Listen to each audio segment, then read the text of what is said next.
Hey everybody, it's Adam from Anime World. Welcome to a new video. So, first of two Ghibli videos today. Recording this one now, you'll see this one now. Recording the second one straight after this, but you won't see it till later on today.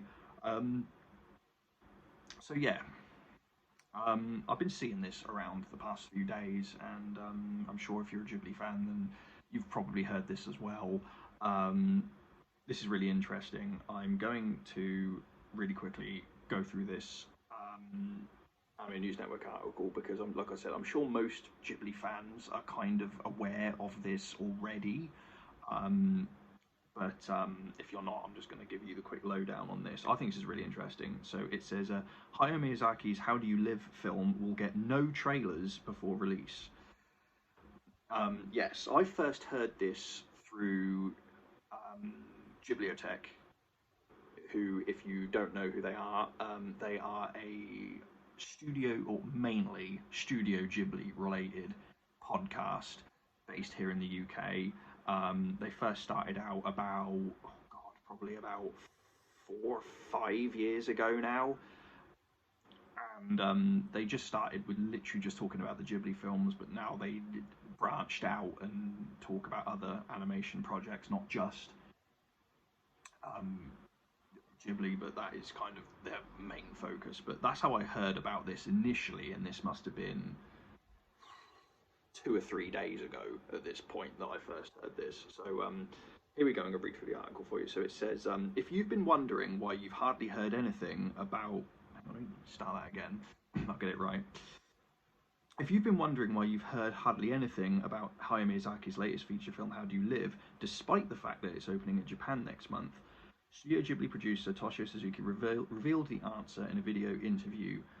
I'm going to absolutely butcher the name of that magazine. Bungei Shinju? I've got no idea.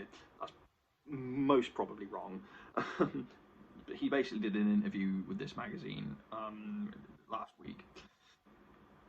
And he said, Suzuki remarked that he was, quote, done with the full-blown marketing cycle, implying that neither he nor Hayao Miyazaki have the energy for it anymore. Quote, you get tired of doing the same thing over and over. We wanted to try something new this time. Suzuki also cited other reasons for foregoing the marketing.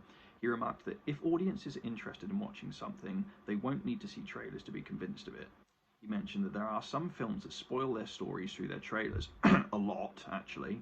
Pointing fingers at a certain Hollywood film which will be opening in Japan around the same time as How Do You Live. So far, the studio has not revealed a plot summary or even the voice cast. It only unveiled one poster for How Do You Live, which I'm sure everyone's seen. It's the poster with the bird on it, hand-drawn poster that was released, I think, last year. Suzuki commented that throughout his entire career working on Ghibli posters and marketing, this was the first poster of his that Miyazaki went out of his way to praise. This has also influenced him to choose a minimalistic approach with the film. No TV spots, no newspaper ads, nothing. Just this visual. So this poster that we got before with the bird on it is literally all we're going to get for this film before it comes out. No trailers, like they said, no TV spots, no newspaper advertisements. We don't even know who the cast is for this film, and I don't think we're going to know until the film comes out, which is a really interesting way of doing things, I think. He emphasised throughout the interview that these were his, quote, real feelings, and that he did have the audience's interest in mind. So yeah, that's basically it, really, and then just goes into some further information. But this is a really interesting move for Ghibli. We're getting nothing about this film, essentially. We're getting nothing about this film before it comes out. So, what can I say? What do you think about this choice from Studio Ghibli? Down in the comments. Let me know, because I think this is interesting as hell. See you next time.